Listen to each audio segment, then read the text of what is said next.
2 days ago, I watched a video on TikTok. So inside this video, a woman was showing her husband sleeping on the bed. And on the caption, she said, "This is what my husband looks like after working 22 hours. Normally, people will watch and go. A lot of people, like, I went to the comment section, I saw a lot of people have commented, "The Lord is your strength, don't worry, everything is going to be fine, blah blah blah." You know, people were trying to just encourage her. I don't know if the message is for her or her husband. I don't even know. I don't know if she is proud that the husband is working 22 hours in a day. I don't even know the reason why he works that way. I know the situation in Western world, especially if you have just relocated to UK, to Germany, to London, to Canada. I know how difficult it is to start from the scratch. But one thing I am sitting down here today telling you as a woman, or before I get to the men, let me get to the woman. I know that majority of us, before we came here, not all of us anyway, there's some of us, when we were in Nigeria, we had help. You had people that helped us, and probably you did not work, you own the shop, you have a sales girl, you just take the children to school or something. You just get there anytime that is convenient for you in a day. So it's not like you have a job where you have to report always. Okay, but the man have a job, the man is paying the bills, probably, you know, being a man. I feel a typical Nigerian man will like to take up his bill 100% in Nigeria or even anywhere in the world. Just that the system where we find ourselves was not built that way, and this system was not built for us. It was not built for our culture. It was not built for our norms and tradition. It was built for the white people, and we came here to meet it, and then we fit in. Now, as a woman, if you are relocated with your husband or you live here with your husband already, I have an advice for you. Please assist your husband. Assist your husband. I know some of us will say, my money is my money, my husband money is my husband money. And there are some people that have joint account, family account, nobody hides anything, everybody is open with their income, and we are spending together, we have our savings and stuff like that. You know, every family, every marriage operates differently. But no matter the way you want to operate financially, please assist your husband. My husband works, he works 8 hours. I was working 8 hours, and then I reduced my job to 75%. So I work about 130 hours.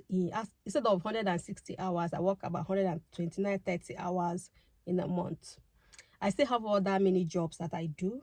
The mini job that I do is for me, okay? And it's not as if I don't also use the money to buy things in the house. No. So my husband does a job that is very, very difficult. Very, very difficult job. Okay, so that is why I feed him well. I make sure that I make balanced meal. I watch out for him, his skincare, his making sure that he has a lot of fruits, vegetable, making sure he's eating right because of that job. And he has his multivitamins.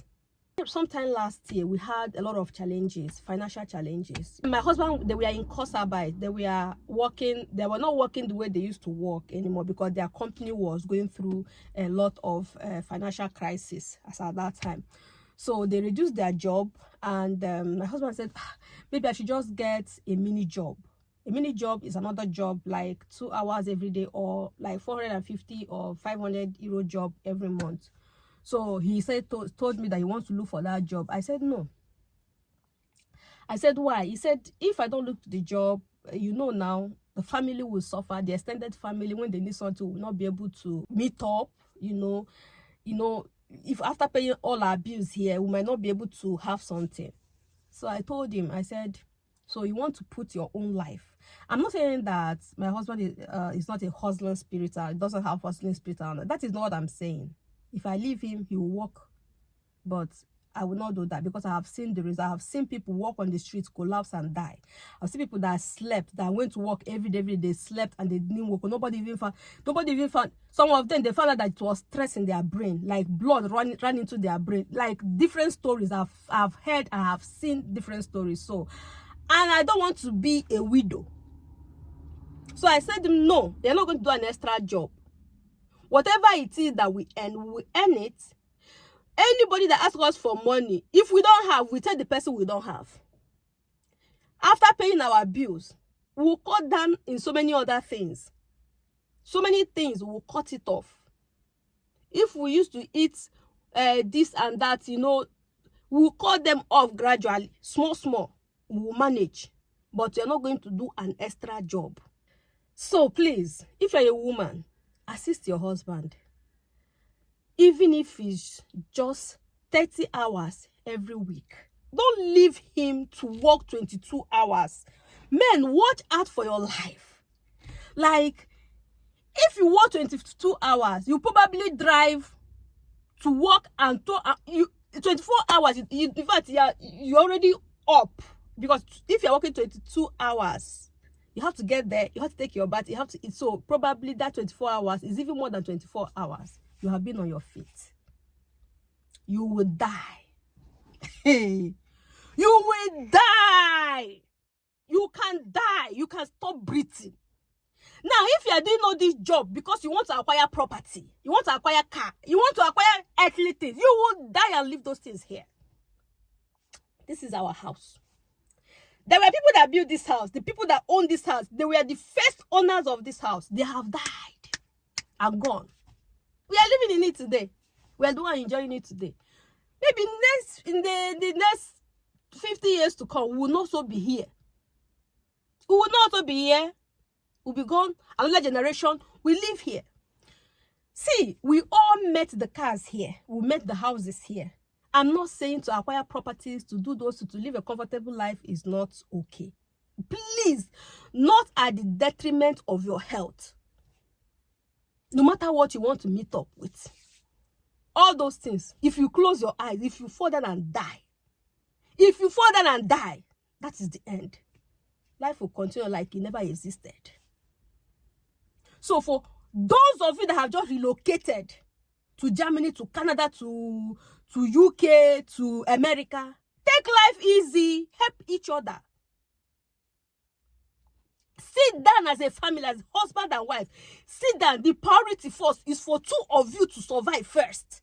If you're a man, you're working that way. You hate yourself. You hate your family. That your family that you think that you love. That is the reason why you are struggling. That is the reason why you are doing everything that you are doing. You hate them. Because if anything happens to you tomorrow, that woman will be alone with the kids.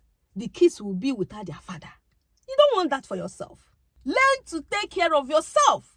Learn to put your health first. Learn to put your family first. You can't be working hours, packing shifts here and there, here. Because of what? Because of a car, because of a house, because of extended family. My brother and my sister, you can die.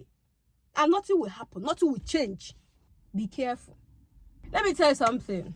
When I was alone, when I have not gotten married, I couldn't save. Okay, then I was still a student. I've not started working normally, the way I'm working now. But if I was to live the kind of life that I have now, like I own a small car, I have an apartment where I don't share it with anybody, I might not be able to even save up to 500 euros every month if I live alone. But because I live with my husband, let's assume we're not sharing, like you bring your own salary, I bring my own salary. So if our expenditure, everything that we are spending in a month is 1,500 euros, this is what I would have spent, or 1,003, maybe remove the feeding. This is what I would have spent on the every month from my salary. And at the end of the month, I might not even have up to 1,000 or 1,005 left. So if you're alone, you spend more. You have more expensive. But if you are together, if you come together as husband and wife, you have one goal, like you plan as a family. This is what our project is going to look like. This is what we are going to do. You will excel. Forget about the first 2-3 years. After that, things will start falling. Things will start shaping up. Things will start falling in place. Is it the day they get back to you that you started growing, you started crawling, you started running? No.